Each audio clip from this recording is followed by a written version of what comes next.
Azad Hind radio ಶುರುವಾಯಿತು ಅಂದ ಮಾತ್ರಕ್ಕೆ ಸುಭಾಷ್ ಚಂದ್ರ ಬೋಸರು ತಮ್ಮ ಹೆಸರು ಹೇಳ್ಕೊಂಡೇ ಭಾಷಣ ಮಾಡ್ತಿದ್ರು ಅಂತೇನಲ್ಲ.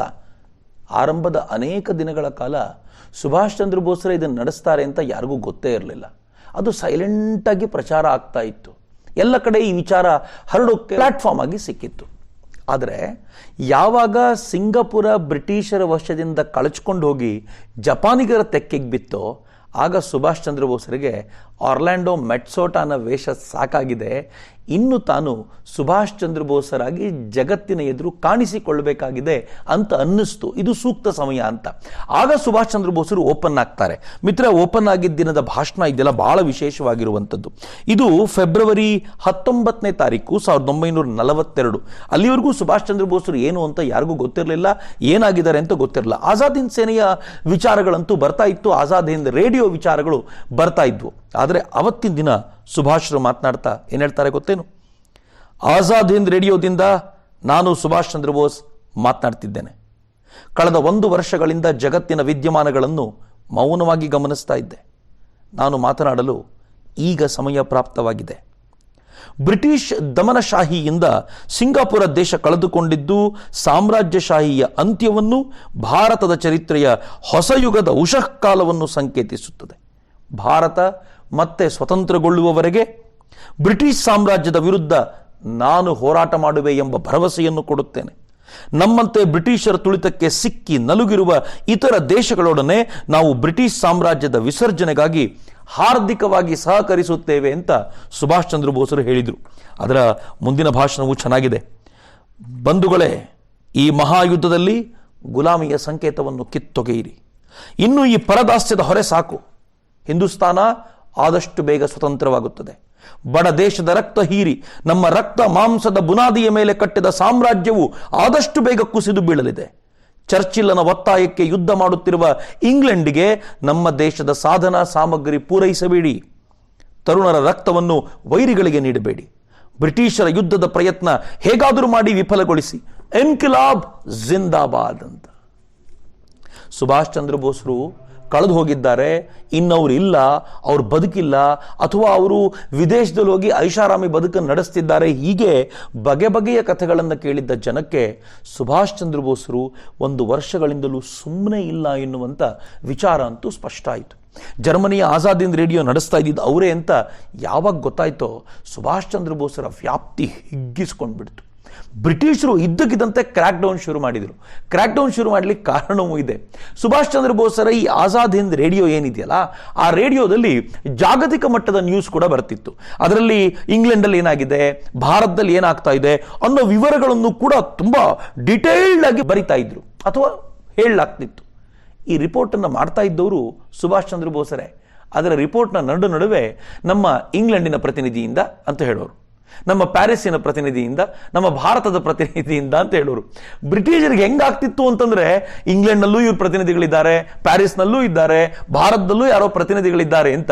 ಮೊದಲು ಅವ್ರ ಜೊತೆಯಲ್ಲಿ ಇರ್ತಿದ್ದಂಥ ಎಮಿಲಿ ಶಂಕೆಲ್ ಕೇಳ್ತಿದ್ಲಂತ, ಯಾಕೆ ಹಿಂಗೆ ಮಾಡ್ತೀರಿ ಅಂತ. ಒಂದಿನ ಸುಭಾಷ್ ಚಂದ್ರ ಬೋಸರು BBC ಒಂದು ಪ್ರತಿಯನ್ನು ತೆಗೆದು ತೋರಿಸಿದ್ರು. ಅದರಲ್ಲಿ ಬರೆಯಲಾಗಿತ್ತು, ಇಂದು ಇಂಗ್ಲೆಂಡಿನಲ್ಲಿ ಸುಭಾಷರ ಆಜಾದ್ ಹಿಂದ್ ರೇಡಿಯೋಗೆ ಸಂಬಂಧಪಟ್ಟಂತ 2 ಬಾತ್ಮೀದಾರರನ್ನ, ವರದಿಗಾರರನ್ನ ಬಂಧಿಸಲಾಗಿದೆ ಅಂತ. ವರದಿಗಾರರೇ ಇರಲಿಲ್ಲ. ಸುಭಾಷ್ ಚಂದ್ರ ಬೋಸರೇ ಜಾಗತಿಕ ವಿಚಾರಗಳನ್ನು ಅಧ್ಯಯನ ಮಾಡಿ ತಾವೇ ರಿಪೋರ್ಟ್ ಮಾಡ್ತಿದ್ರು. ಆದರೆ ವರದಿಗಾರರೇ ಇಲ್ಲದೆ ಬ್ರಿಟಿಷರನ್ನ ಹೇಗೆ ಅವರು ತಲೆ ತಿಂದಿದ್ರು ಅಂತಂದ್ರೆ, ಸುಭಾಷ್ ಚಂದ್ರ ಬೋಸರು ಅವರು ಕುತ್ತಿಗೆವರೆಗೂ ತಂದಿಟ್ಟಿದ್ದು ಹೀಗೆ ಅಂತ.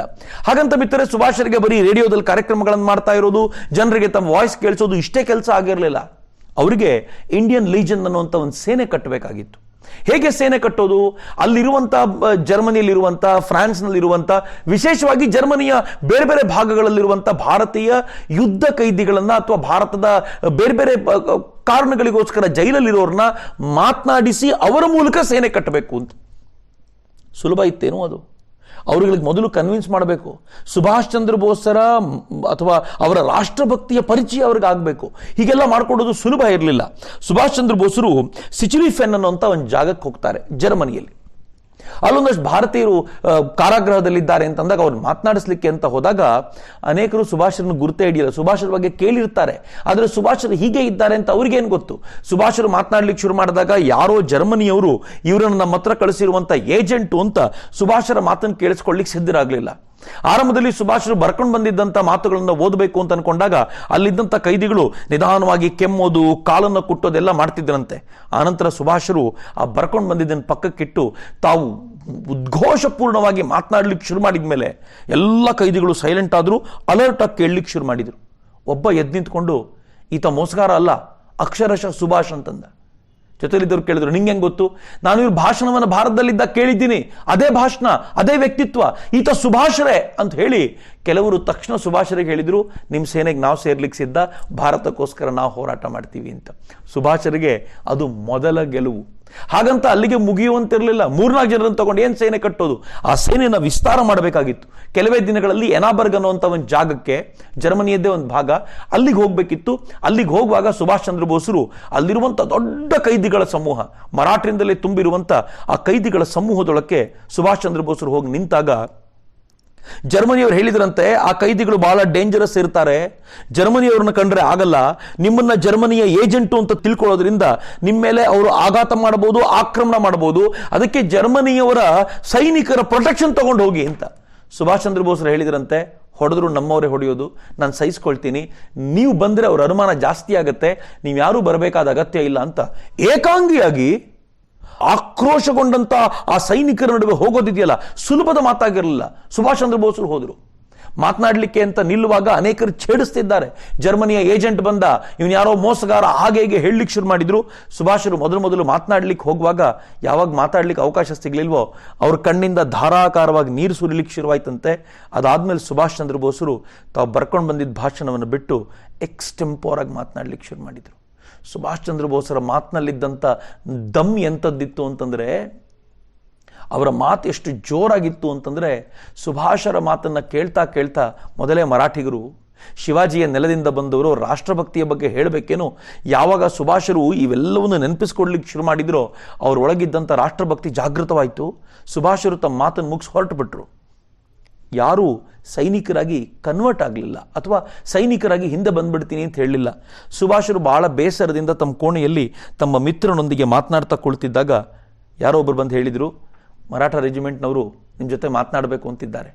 ಸುಭಾಷರು ತಕ್ಷಣ ಕಳಿಸ್ಕೊಡ್ಲಿಕ್ಕೆ ಹೇಳಿದರೆ ಅವ್ರು ಹೇಳಿದರು, ಸುಭಾಷರೇ, ನಿಮ್ಮೆಲ್ಲ ಮಾತನ್ನು ಕೇಳಲಿಕ್ಕೆ ನಾವು ಸಿದ್ಧ, ಇಂಡಿಯಾ ಲೀಜನ್ ನಿಮ್ಮ ಸೇನೆಗೆ ನಾವು ಸೇರಿಕೊಳ್ತೀವಿ, ಭಾರತದ ಸ್ವಾತಂತ್ರ್ಯಕ್ಕೋಸ್ಕರ ನಮ್ಮ ಪ್ರಾಣವನ್ನು ನಾವು ಕೂಡ ಅರ್ಪಿಸಲಿಕ್ಕೆ ಸಿದ್ಧವಾಗ್ತೀವಿ ಅಂತ ಹೇಳಿದಾಗ ಸುಭಾಷರಿಗೆ ನಿಜವಾಗ್ಲೂ ಜಗತ್ತನ್ನು ಗೆದ್ದಂಥ ಖುಷಿ. ಯಾವಾಗಲೂ ಒಂದು ಹಾಡನ್ನು ಸುಭಾಷ್ ಚಂದ್ರ ಬೋಸರು ಹೇಳಿಕೊಳ್ಳೋರು. ಸುಭಾಷ್ ಚಂದ್ರ ಬೋಸರು ಸಾವರ್ಕರ್ರ 1857 ಸಂಗ್ರಾಮದ ಪುಸ್ತಕದಿಂದ ಬಹಳ ಪ್ರಭಾವಿತರಾದವರು. ಆ ಪುಸ್ತಕದಲ್ಲಿರುವಂಥ ಕಥೆಗಳನ್ನು ಯಾವಾಗಲೂ ಹೇಳ್ತಿದ್ರು. ಅದು ಸೈನ್ಯದ ಬಂಡಾಯವೇ ಆಗಿದ್ದರಿಂದ ಸೈನಿಕರೊಂದಿಗೆ ಆ ಕಥೆಗಳನ್ನು ಹಂಚಿಕೊಳ್ಳುವಾಗ ರೋಮಾಂಚನವಾಗ್ತಿತ್ತು ಅವರಿಗೆ. ಆ ಕಥೆಗಳನ್ನು ಯಾವಾಗಲೂ ಹೇಳ್ಕೊಳ್ತಿದ್ರು. ಅದರ ಜೊತೆಗೆ ಒಂದು ಹಾಡನ್ನು ಸುಭಾಷ್ ಹೇಳೋರು, ಹಮೇ ಸಬ್ ಸುಖೋಂಕೋ ಭೂಲ್ ಜಾನಾ ಪಡೇಗ, ಹಮೇ ಸಬ್ ಸುಖೋಂಕೋ ಭೂಲ್ ಜಾನಾ ಪಡೇಗ, ಎಲ್ಲ ಸುಖವನ್ನು ನಮಗೆ ಮರಿಬೇಕಾಗಿದೆ, ವತನ್ ಕೆ ಲಿಯೇ ದುಃಖ ಉಠಾನಾ ಪಡೇಗ, ನಮ್ಮ ಮಾತೃಭೂಮಿಗೋಸ್ಕರ ದುಃಖವನ್ನು ಸಹಿಸಬೇಕಾಗಿದೆ. ಏ ಆಜಾದ್ ಹಿಂದ್, ಏ ಆಜಾದ್ ಹಿಂದಿ, ಏ ಸ್ವತಂತ್ರ ಭಾರತವೇ, ಉಠೋ ಕಮರ ಬಾಂಧೋ, ಏಳು ಸೊಂಟವನ್ನು ಕಟ್ಟು, ವತನ್ ಲೂಟ್ ರಹಾ ಹೈ ಬಚಾನಾ ಪಡೇಗ, ಯಾರೋ ನಮ್ಮ ಮಾತೃಭೂಮಿಯನ್ನು ಲೂಟಿ ಮಾಡ್ತಾ ಇದ್ದಾರೆ, ಅವಳನ್ನು ಉಳಿಸಬೇಕಾಗಿರುವಂಥ ಜವಾಬ್ದಾರಿ ನಮ್ಮದ್ದು ಅಂತ ಸುಭಾಷರು ಹೇಳ್ತಿದ್ರಂತೆ.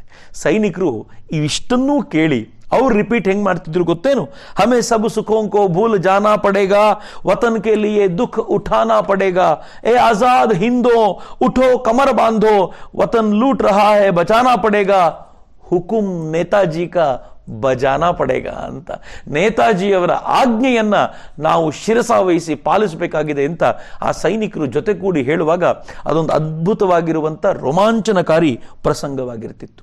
ಇಲ್ಲಿರುವಾಗಲೇ ಸುಭಾಷರಿಗೆ ಶಾನವಾಜರು, ಗುರುಭಕ್ಷ್ ಸಿಂಗ್ ಧಿಲ್ಲೋನ್ರು, ಸೆಹಗಲ್ರು, ಈ ಥರದ ಪ್ರಮುಖ ಸೈನಿಕರು ಸಿಕ್ಕಿದ್ದು.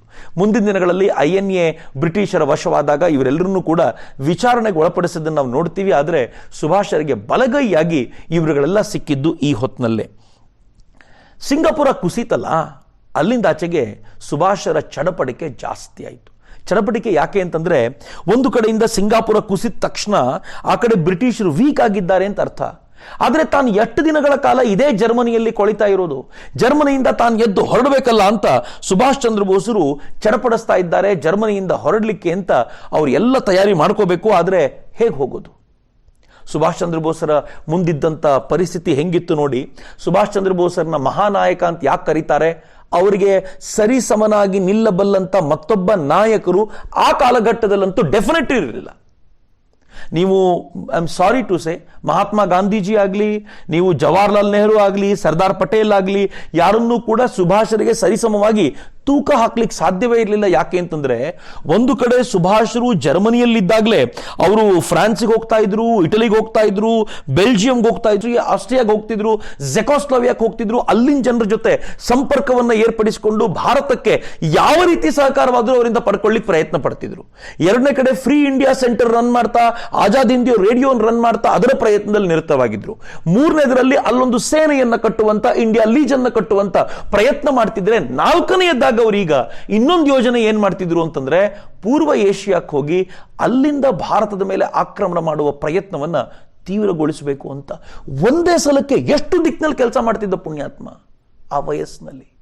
ಹೀಗಾಗಿ ಮಹಾನಾಯಕ ಅಂತ ಗೌರವಿಸೋದು ಅವರನ್ನು ಮಾತ್ರ ಮಿತ್ರರೇ. ನೇತಾಗಳು 1000 ಇರ್ಬೋದು, ನೇತಾಜಿ ಮಾತ್ರ ಸುಭಾಷರೊಬ್ಬರೇ ಅಂತ ಹೇಳೋದು ಈ ಕಾರಣಕ್ಕೋಸ್ಕರ. ಮತ್ತೆ ನಾಳೆ ಭೇಟಿ ಆಗ್ತೀನಿ. ಎಲ್ಲಿವರೆಗೂ ನಮಸ್ಕಾರ. ವಂದೇ ಮಾತರಂ. ಜೈ ಹಿಂದ್.